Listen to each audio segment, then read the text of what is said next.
Hey, you guys. I'm sitting in my car because I needed a minute before starting the day.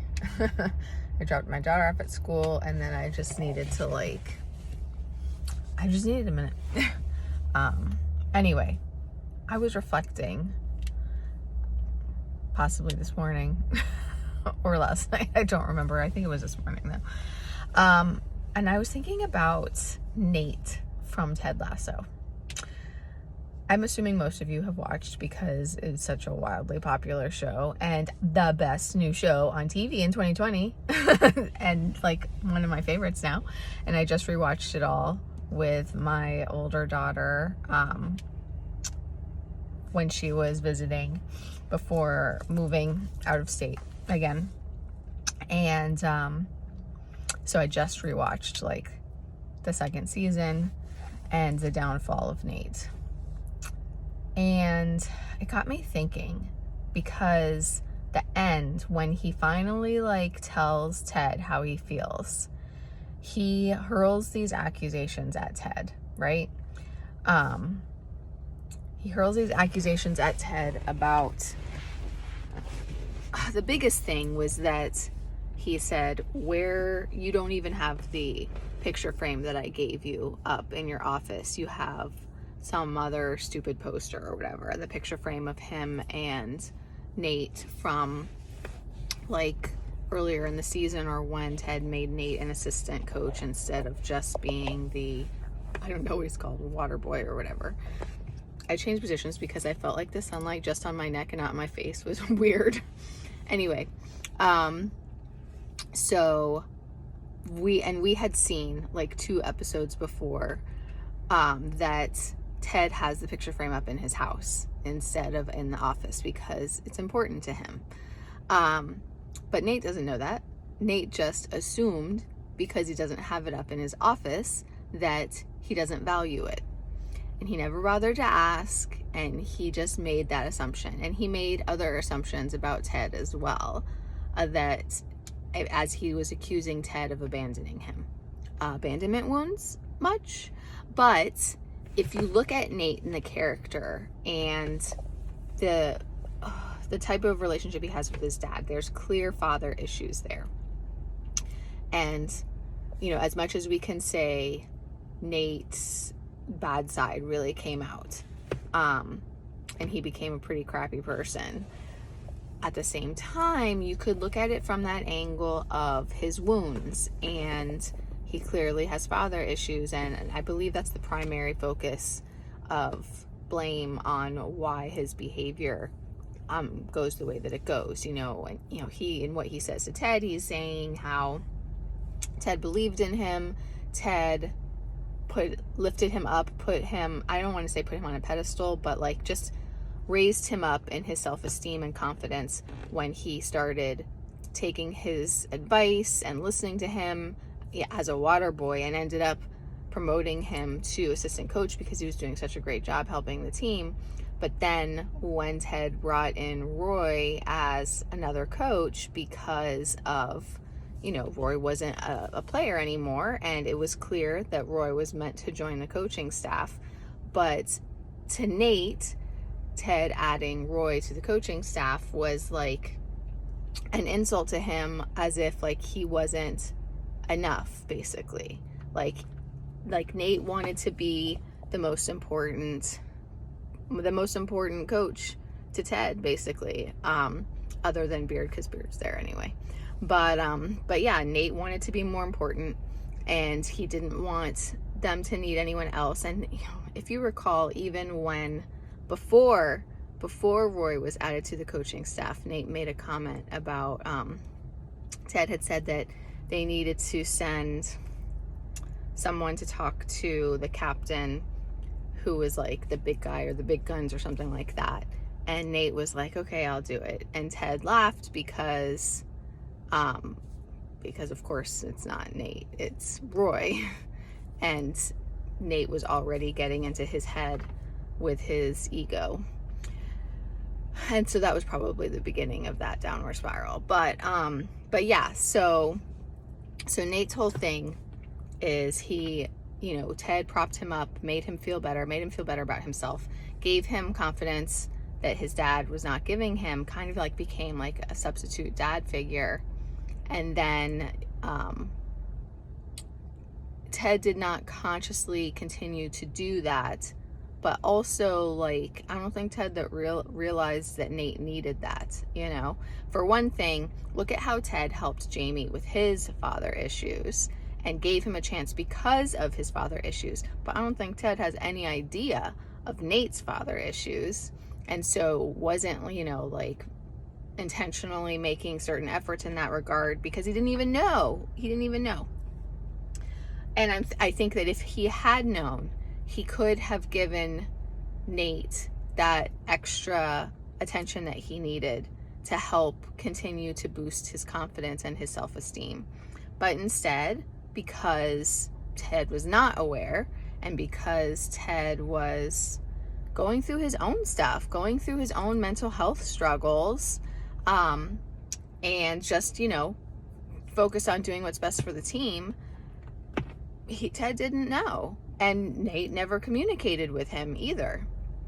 And then at the end, like, and Nate goes through this downward spiral of, you know, really like getting into his head and getting into ego, and needing to be better than Ted as well, and needing to be the boss, and then undermining Ted, and then selling him out and ratting on him on his mental health issues to the media. Like, that was just so shitty. And honestly, I even recall people talking about, at the time when the season was released, about the way that Nate would boost himself up by looking in the mirror and spitting on himself, spitting on his image in the mirror. Like, what's that about? That's not a positive behavior.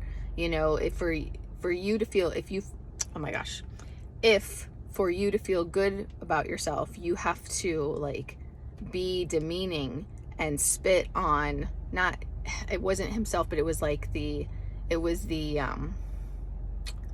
other version of self. You could even say it was like his inner child. Like, he was like spitting on his inner child. He's kind of bullying himself in a way, like spitting on that lower version of himself to prop up his ego and pride and feel better about himself. Like, that kind of says a lot as well. But I just thought it was really interesting. You know, one of the main things that I thought, I don't even know where I'm going with this, if I'm being honest, because I have multiple thoughts going around my mind. But one of the things that I thought about was how all of the accusations that Nate was throwing at Ted, they were assumptions. They were assumptions that he really didn't have any idea about.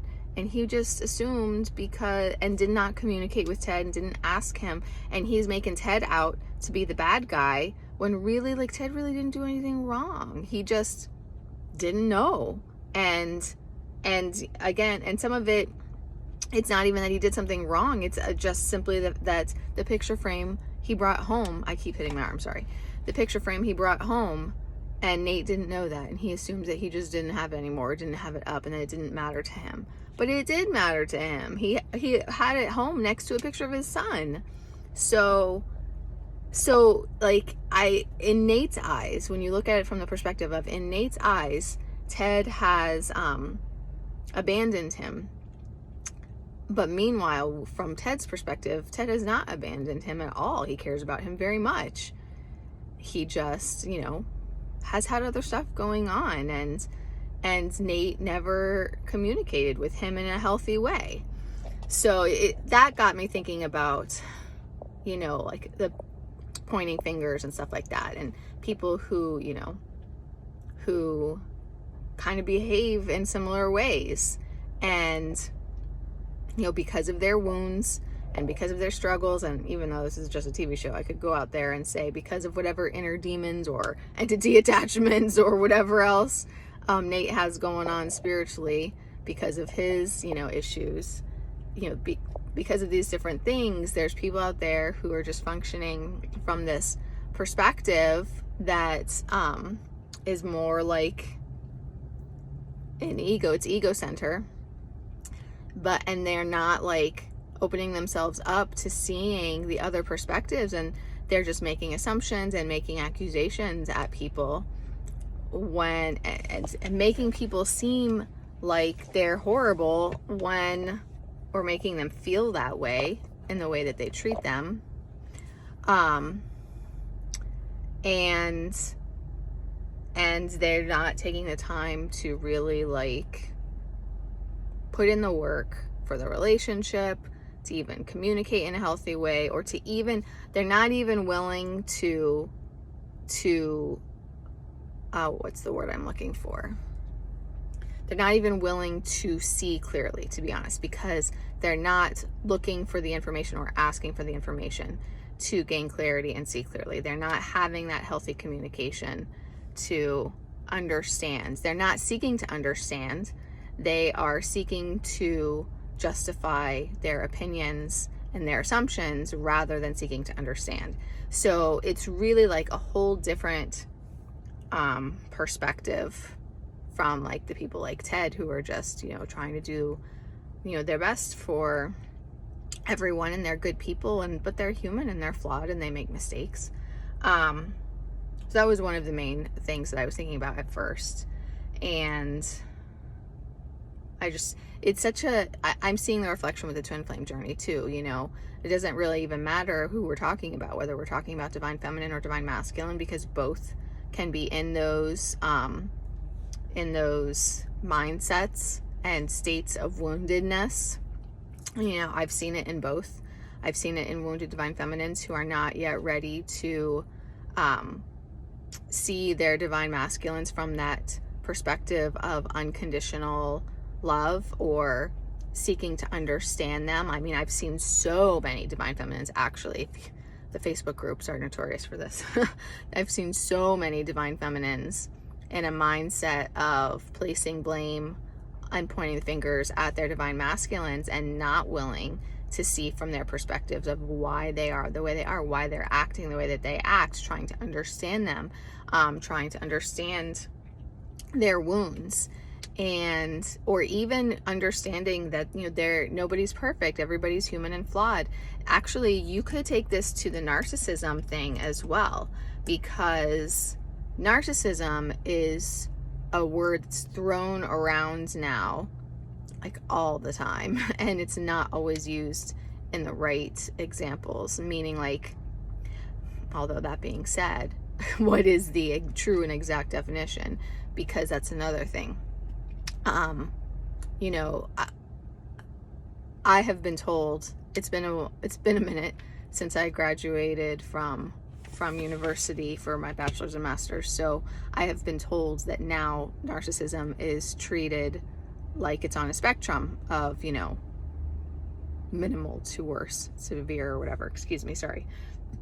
And so obviously, like, the more severe, the more, I would say, sociopathic, although I have not studied this supposed spectrum that they're using now, so I don't know exactly what qualities they are applying that towards, but that is what I assume the spectrum would be about, like how much empathy you do or don't have, which kind of goes along with how much you're a sociopath or not, because sociopaths don't have empathy.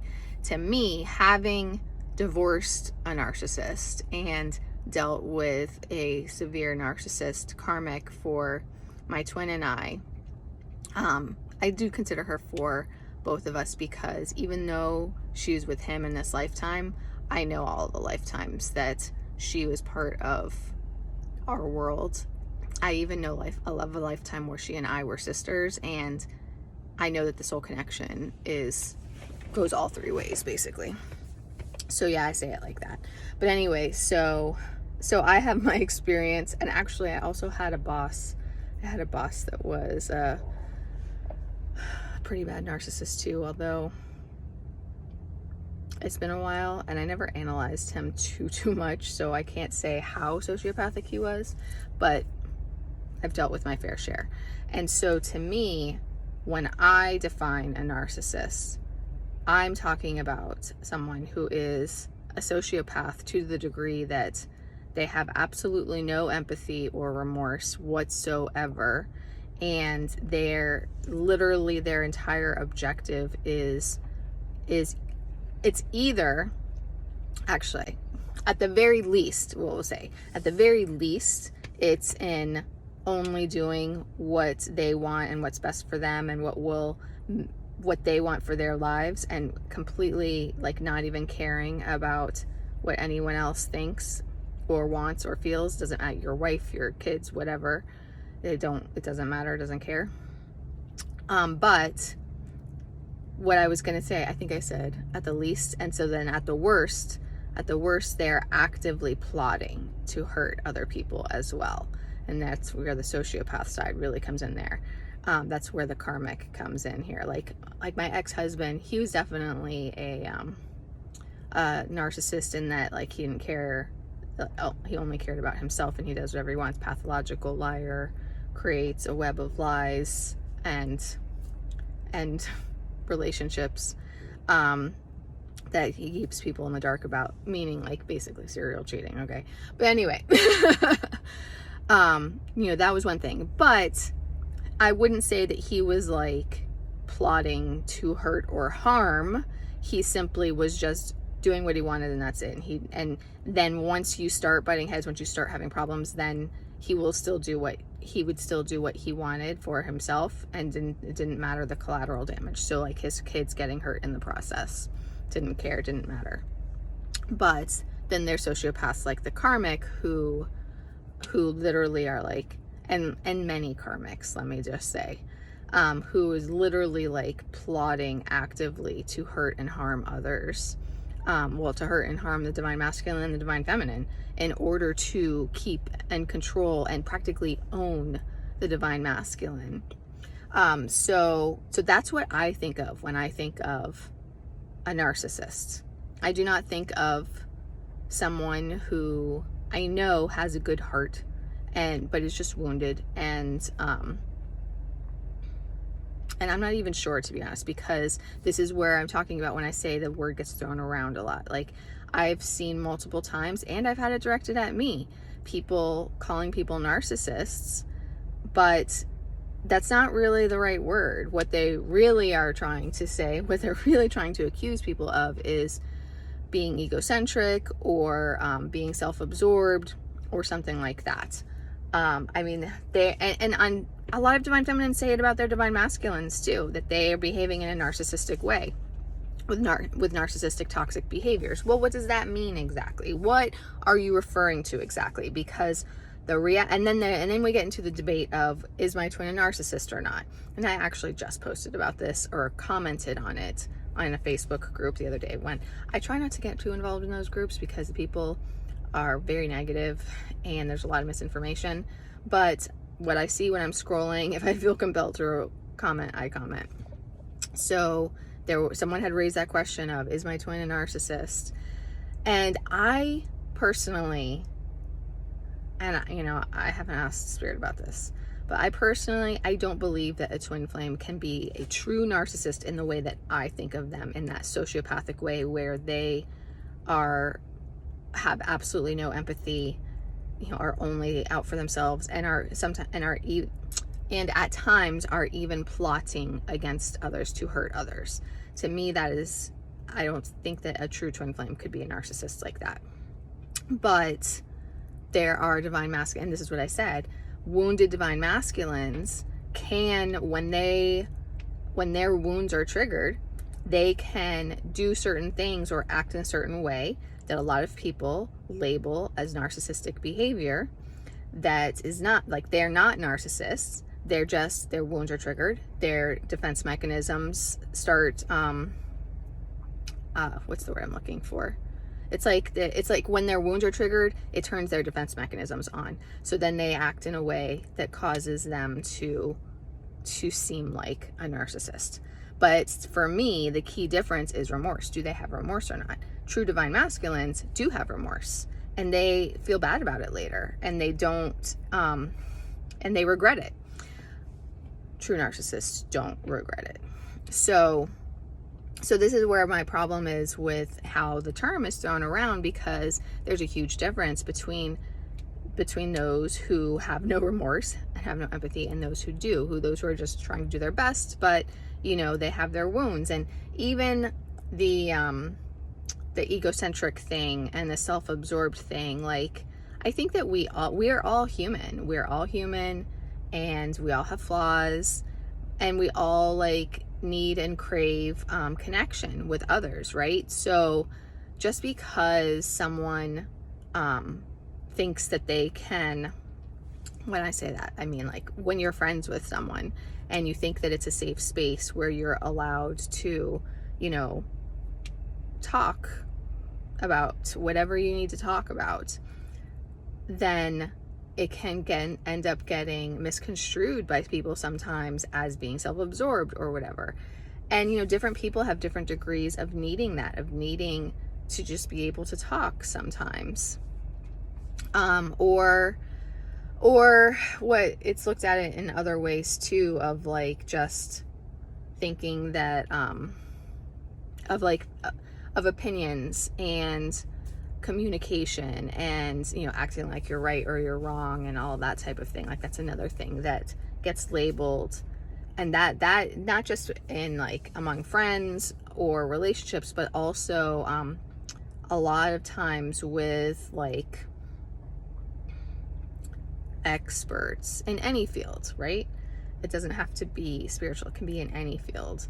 Like, there's a lot of times people can, the truther community has this a lot right now too, people can be portrayed as or misconstrued as, or maybe they really are an ego, like, you know, that's another thing. But being an ego versus being a narcissist are two very different things.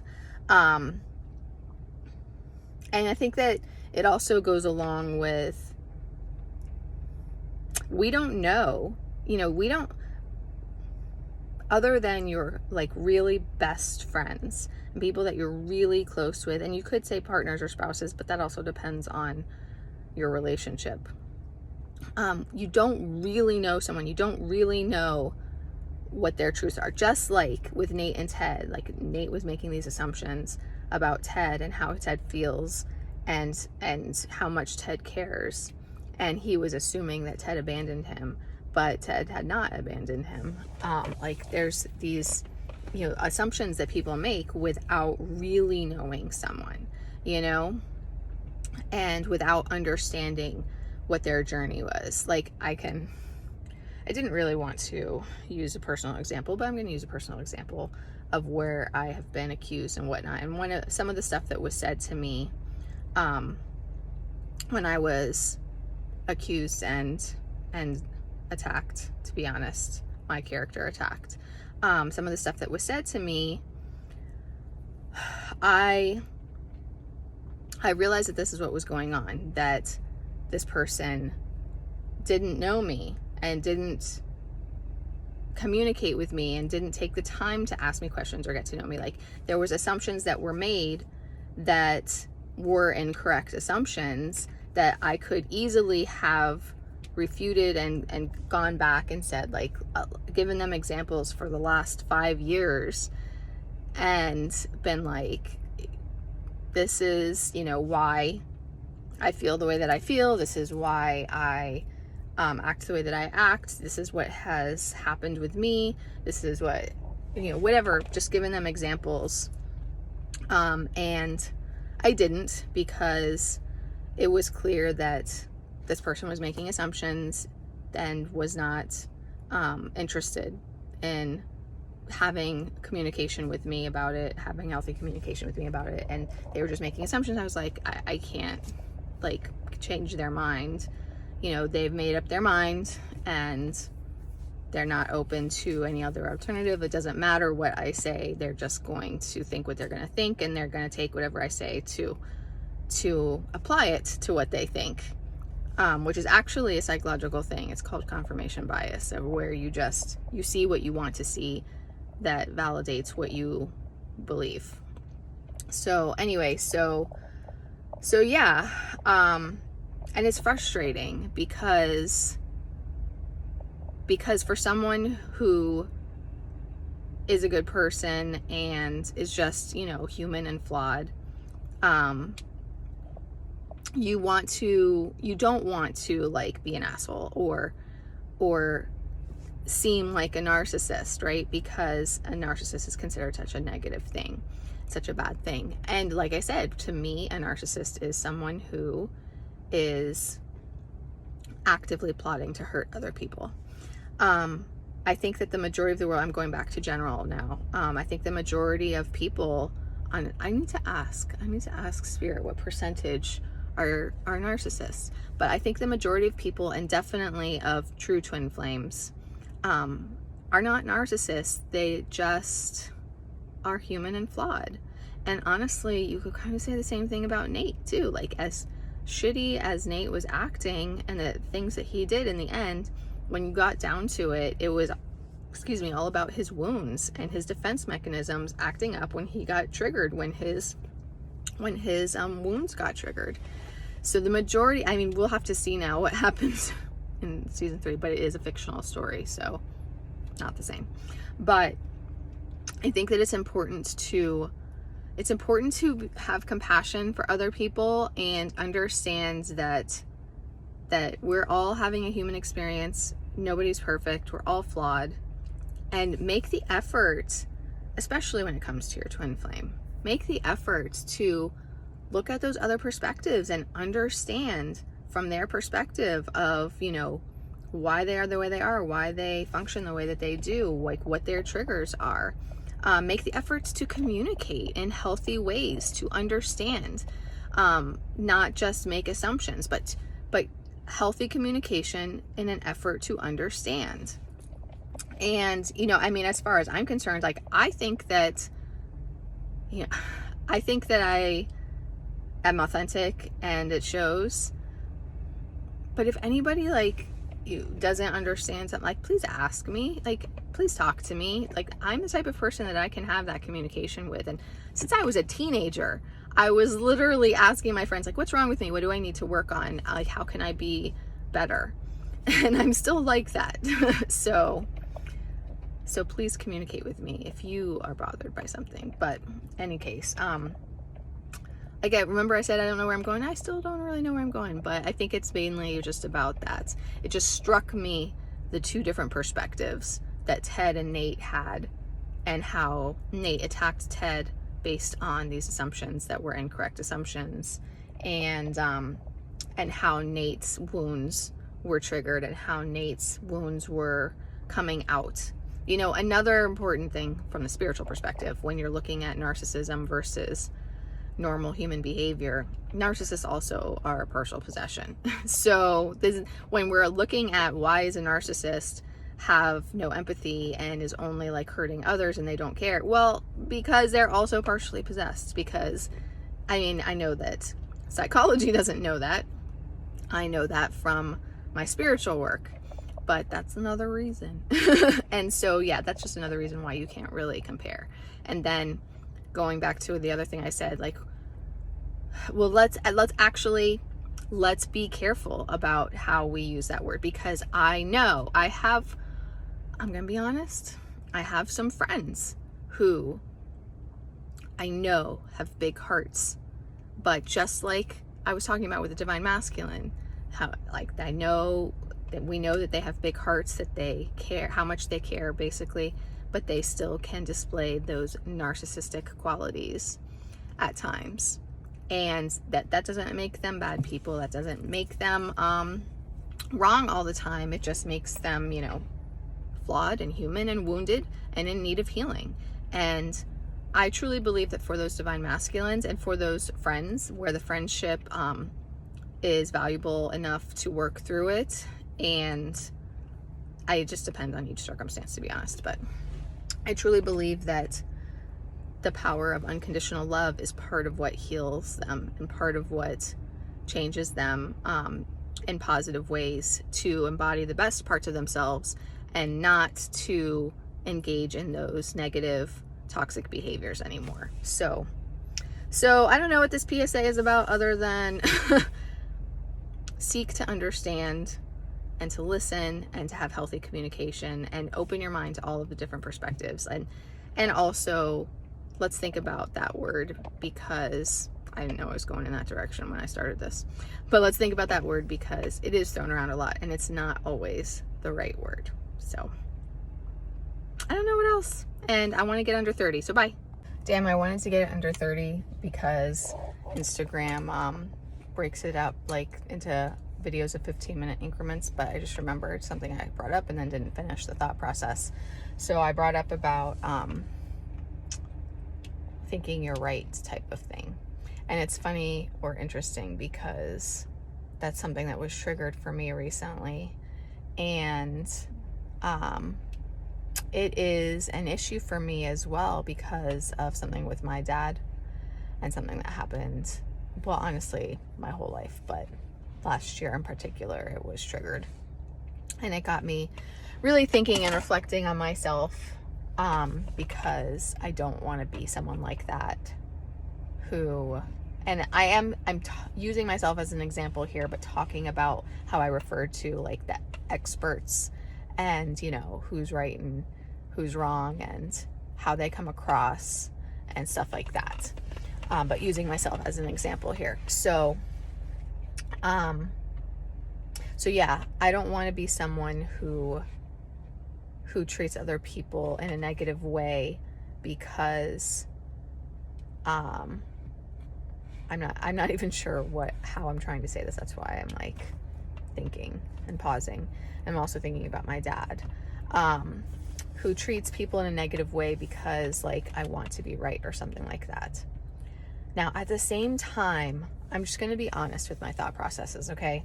At the same time, and I've been this way my entire life, and I know that I got it from my father as well. I've always been someone who like corrects people, whether it's, as my mom would say, correcting grammar and stuff like that, or whatever it is. I don't know where it comes from. This is something that I need to do some shadow work on and understand where it comes from, because now it has me thinking like, and I know I'm not the only person. A lot of people are like this, where they correct others. And I was just talking about this with a friend last night, she brought it up about someone she knows who's constantly like saying things incorrectly, and it's a pet peeve of hers, and she corrects him. And we talked about this, like, should we correct them, should we not correct them, and stuff like that. And she was saying how it's a pet peeve for her too, and where that conversation went was in terms of like the grammar and proofreading and stuff like that, like reading an article and there's misspellings or bad grammar or mistakes or whatever. Like that's just one example. It obviously, this can extend to many different things. It can extend to any type of knowledge, which is what my dad is like with, you know, basically for certain things, he's like an encyclopedia in his head. And what he believes is correct as far as he's concerned. And he will make sure everybody knows that. So clearly I get that from him too. But like, that is such a weird thing that I'm like, what is that from? What is that a wound for? I need to do some deeper work on this. But anyway, so when someone got upset with me, like I referred to, and, you know, accused me of needing to be right and all that stuff. And of course, you know, they brought up the whole, perspective of, you know, being a spiritual guide, teacher, however you want to think of it, and all of that. And then like I am bringing it up in terms of anybody and any expert in any field, or the truther community, and all of the people in there who are, you know, talking about the knowledge that they have, their resources, their contacts, whether it's me, whether it's anybody. You know, it just got me thinking about all of it. And, you know, I know for me, when it comes down to that pet peeve thing, for me, it's like facts versus opinions. For me personally, it's like, if it's a fact, then it's fact. And it's not like people can have differences of opinions, but you can't really argue about facts because facts are facts. So that is like one of the reasons why that's part of my rationalization of feeling that way, and, you know, correcting people, or you could say acting like I'm right. but when I'm acting like I'm right, at least into what she was referring to when it comes to the spiritual stuff, like, it's because to me I consider it fact. It's not because I think that I'm right and I'm wrong. It's because to me I consider it fact. And just speaking to myself as an example, and to that, I don't know what I'm trying to say, but speaking to that specifically, when it comes to like the spiritual stuff that I share, the knowledge that I share, and this was actually one of the things that I was referring to, that like she doesn't understand my methods, how I've gone about everything over the course of my journey and becoming, or stepping into this role basically as a spiritual guide and teacher and whatnot. From my perspective, I am not, giving you guys my opinion. If it's my opinion, I will tell you that. I will tell you this is what I think. This is a theory or whatever. If I don't say that, to me, it's not opinion. I'm considering it fact. And the reason why I'm considering it fact is because I have gone to such great lengths to make sure that I am connecting the right way and with the right spirits and all those different things. And this is not something that anybody really knows, because you don't know me, you don't know my personal journey. In the past, in the like the beginning stages or the first half of my journey as a reader and a healer, I was much more insecure, and I felt like, what makes me right? What makes my channeling or my psychic guidance correct? Because I say this all the time, and I say it still, like, I don't believe that anybody is 100% correct. And I know that for a fact because of my journey and because of my experiences, because even, I have used my own advisors, and I still will talk to my own advisor sometimes, because you can be biased when you're asking spirit about your own journey. So basically, gosh, to try and sum up, like, so much stuff is coming into my head right now. My primary gifts are claircognizance and clairaudience, which, I don't hear a booming voice in my head telling me something. Clairaudience sounds like your own voice. The only times I've ever heard anybody say something where it's a different voice has been in like a life or death situation. And claircognizance is even more confusing, because it's not clairaudience. Like, you just know something without knowing how you know it. So that has been extremely confusing to me as a psychic, growing and expanding my gifts over the years. Like, that took a long time and a lot of confidence for me in trusting what I was channeling and what I was getting, because my primary gifts are claircognizance, in which I just know without knowing how I know. But why? Because Spirit's putting it in my head. Or clairaudience, where I'm hearing it, Spirit is speaking it into my mind, but again, like, I don't know how I know. So for a long time, I would even have clients respond to readings and say, that was shockingly accurate. You should have more confidence in yourself, because the way that I was speaking and portraying and carrying myself, they could see that I felt a little bit insecure. Like, I don't know why I know, but this is what I'm getting, this is what I'm saying, whatever. And they're like, you're extremely accurate. You need to trust yourself more. I honestly went a couple years, 2 or 3 years of people saying stuff like that to me. It took a long time for my confidence to get to the point of where I was able to see and feel clear and confident that of my guidance, basically, that of not second guessing myself, of completely trusting it. And the reason why I got to that place of completely trusting it is because I have gone to such great lengths of making sure that I am getting clear and accurate guidance. Although I will never claim to be 100%, because nobody is 100%. I was saying that before. I have to remember to come back to that. I want to finish this thought first. I literally, like, I will go to other advisors and I will say, can you please check this? Can you please, not asking about clients, but asking about other stuff, whether it's about me or whether it's about other stuff around me, whatever. I will go to other or I have in the past, and honestly I still do sometimes. I will go to other advisors and say, can you please check this? I want to make sure that it's accurate and that I'm not, getting wrong information. And I've had so many times of having what I was being told validated by a third party advisor, by the 3D reality, by by the client, and saying that was correct, that was accurate. I've just had so many times now of having what I was told validated, that is one of the reasons why I've reached that level of confidence that yes, I am channeling correctly. And not only that, not only have sorry, I'm just watching someone go the wrong way out of the school exit. I love it when people drive the wrong way on a one-way. Anyway,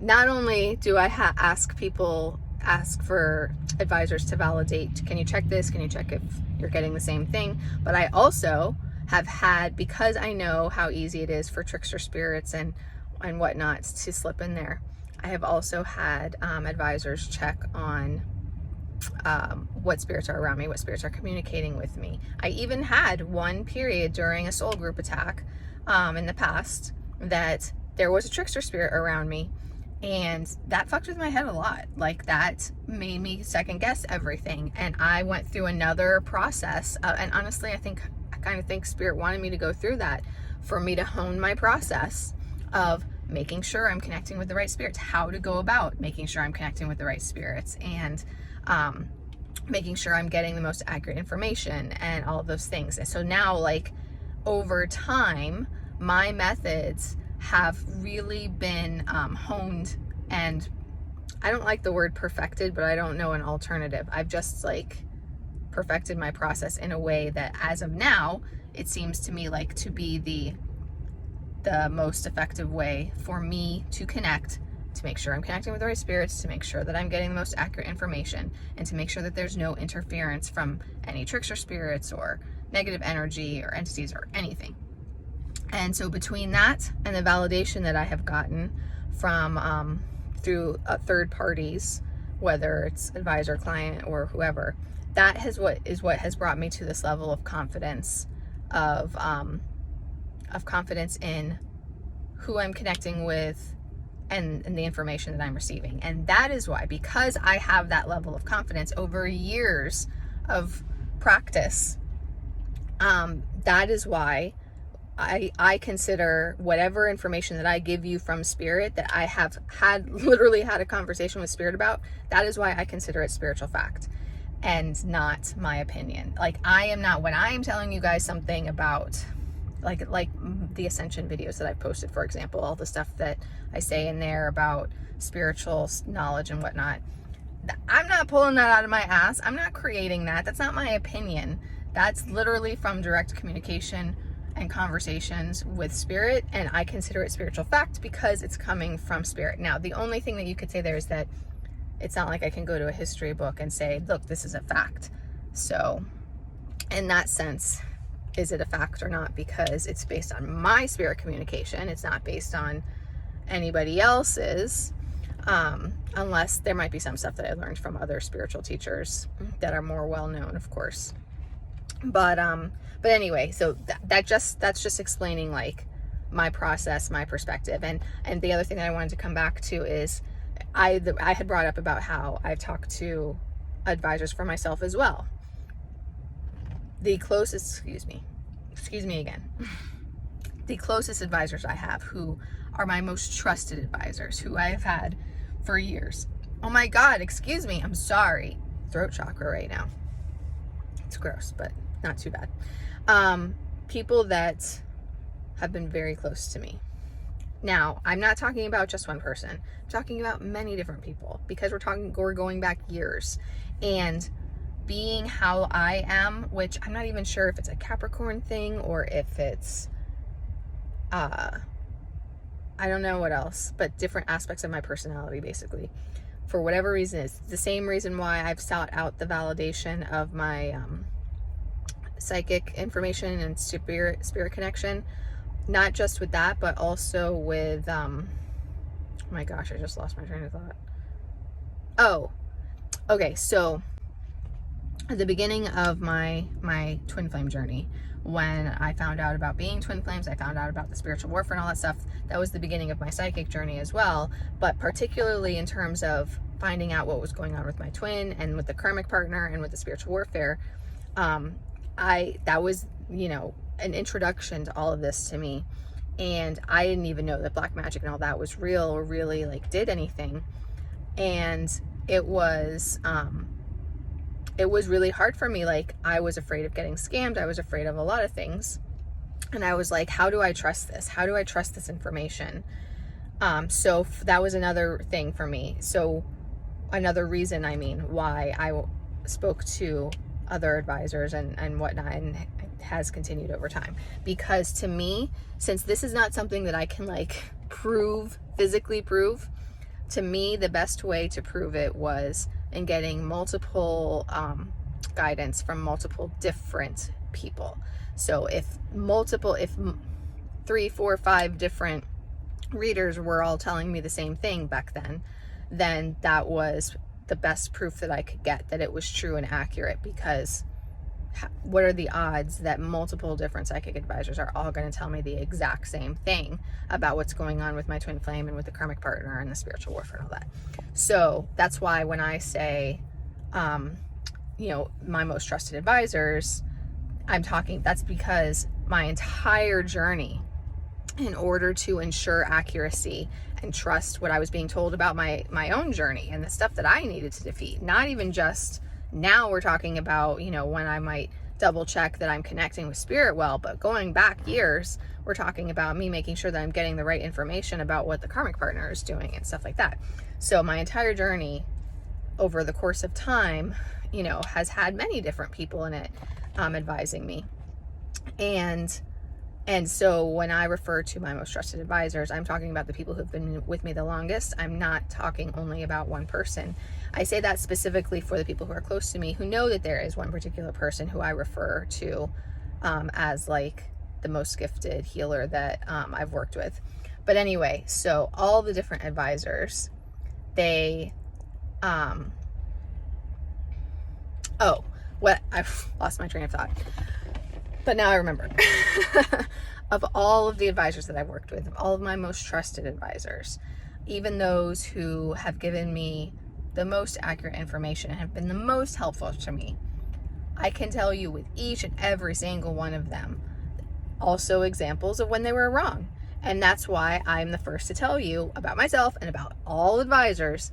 Nobody is 100% accurate, because we're only human, and this is something that's coming through us, and we have to filter it through our human consciousness, through our brains, and spirit tells us what we need to hear or see or whatever, and spirit can make things seem like they are 100% true and correct, or like you could say like current reality versus future or past life or something like that as well. And maybe we could misinterpret. Anybody could misinterpret, could misunderstand. Like, there's one specific example I'm thinking of where one of my most trusted advisors told me something that was happening in the moment, and I was able to prove that it was not. And this is someone that I completely trusted, so it wasn't like I got all upset with her. I was like, look, like, I know I trust what you tell me, and I know that you trust what you're getting, but I'm just telling you, like, I know that that's not correct. And so she dug deeper, and she ended up figuring out that what spirit was showing her was something that I can't remember exactly now, because it was years ago, but it was either something that was going to happen in the future, or had previously happened, or maybe was meant to happen, but it had to be changed for whatever reason, something like that. I don't remember, but it was not exactly correct for that present moment, but it was close, and it was more prediction than actual, if that makes sense. So that's like the perfect example of someone that I trust and knew that I could trust, and just, misinterpreting and misunderstanding. So that's basically, to me, like, that's just an important message for you guys to know, that nobody's perfect, and nobody is 100% on what they're getting. But anyway, so I went on for a long time about using myself as an example and all those examples, but bringing it back to like the bigger picture with other people as well. When it comes to that like egocentric thing, or what's been labeled as spiritual narcissism, although it doesn't have to be spiritual, it can be, because I said it can be any expert in any field, whatever. I think that what we need to look at is how do they carry themselves, I guess, because there's the confidence based on their experiences, based on their knowledge and all of that stuff, and then there's the people who are closed-minded and it's their way or the highway, and they're not willing to have, you know, open communication, open dialogue, that type of thing. And, you know, when I think about others, I'm particularly drawn to think about the truther community right now too, because there's a lot of truthers who are very much like that. But they're, I don't know, they have an air of arrogance, I guess you could say. But then, you know, if you reflect it back on me, then you could have that argument of, is it arrogance? Is it confidence? Like, what is it? That's definitely just, that's a, I guess we'll say a subject or an example of quality that requires looking deeper, I guess you could say. Because where is it coming from, I guess? Where is it coming from? What are their experiences? What is their knowledge based from? And how are they carrying themselves? Are they acting like them and only them are correct? Are they open? Are they closed? Meaning open-minded or closed-minded? And just, I don't know, just take what, you know what, this is why it goes back to take what resonates for you and leave what doesn't. And, you know, some of that is learning experience, and some of that is just feeling someone's energy, and some of it is just learning as you go. But I guess my main point there is sometimes it's ego, sometimes it's not. I don't think that it's narcissism. Because again, for me, narcissism goes back to, are you aiming to harm others? Sometimes it's ego, sometimes it's not. Sometimes it's just, you know, experiences. But ultimately, it's about, where are each of you? Each of you, me, everybody, all spiritual teachers, everyone. Where are you on your awakening process? And your connection with your intuition, and also your shadow work, and your clearing out negative energies around you too. Like for me, I know I'm extremely well protected, and not only am I extremely well protected, but my primary practitioner who like dealt with my spiritual warfare, like spirit alerts her if there's something around me with the certain protections that she has for me. So like I can be confident that even though I check anyway, I can be confident that there's not like an entity around me or something like that, something severe. But, you know, I kind of wonder about other people, you know, spiritual teachers or everyday people or whatever, like, because as I was talking about on Instagram last week, during the 4D stage, sorry, saw something. During the 4D stage of spiritual awakening and advancement, that's when the dark is the most trying to get to you and trying to take you down a different path. So I do kind of wonder. But anyway, feel their energy. And if it connects with you, it connects with you. And if it doesn't, it doesn't. But if it doesn't, that doesn't make them a horrible person. And it doesn't make them a narcissist. It just is a different perspective, and maybe you're just not meant to mesh with them, whatever, you know. But we all have this learning and healing process, right? This is the human experience. So let's be kind and compassionate with each other, I guess, you know, and communicate, and and be open. That's the best thing we can do, right? But anyway, just like the previous, not really sure what my point was, but I know that I had brought up about the needing to be right thing, and so that's what I wanted to talk about and use like my examples of my experiences and whatnot. I'm trying to think if there's anything else I wanted to say or wanted to say. And just, going back to what I said in the beginning, like that is a shadow work process that I'm in the middle of, because I don't want to be a certain way or come across a certain way that is something that's triggered with me and my dad in the past year. And I hope that despite my confidence, you guys understand, where I'm coming from, and now you understand from my experiences. And I will never try to, dude, that bird practically flew into my car. That's how low it was that I ducked. Okay, excuse me. Just startled the crap out of me. Okay. I will never try and like force my opinions on anyone. I will say that. If I'm confident, it's because to me it's either been validated or it might not even come from me if I learned it from a different spiritual teacher. But yeah, to me, when I come across that way, it's because I consider it to be spiritual facts. If you don't and you disagree, then we just aren't meant to align. That's fine. But I definitely don't want to ever come across like that. So and with others, I think that most other spiritual teachers and psychics and all would feel the same way too. I try to keep myself humble and not in my head, but you also have to be confident to some extent, when you're doing this work. So, but feel free to humble me if I need it. But please be kind in how you do it as well.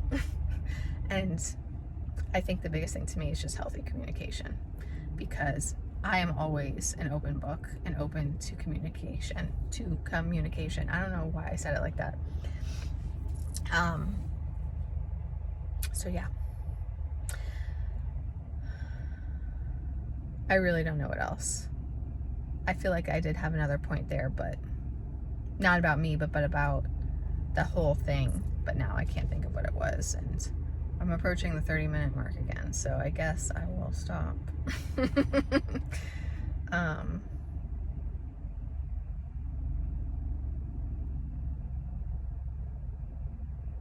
Thinking. Yeah, I don't know, just other than with anybody, with any teacher, with any expert, with any coach, you can feel and connect with their energy, and it just take what resonates, leave what doesn't. That is always, I don't type that every time, but for every reading, for everything that I post, that is always something that I should be out there, that you should understand. Take what resonates and leave what doesn't. And just, give them the benefit of the doubt, and trust in their background, because I don't think that the majority are narcissists. I don't think the majority are seeking to harm others. They're just doing their best with the tools that they have and the experiences that they have and whatever level of awakening and awareness they have. And whoever anybody is meant to help or guide or whatever it is, because I'm not just talking about spiritual stuff. I'm talking about any line of work or industry or subject matter. Everybody's just doing their best. So yeah. And when something does come to your attention, take the time to self-reflect and self-assess and do the shadow work if there is anything that needs to be addressed. Okay, I'm gonna go to the store now. I've put off my day for a little while. Have a good day, you guys.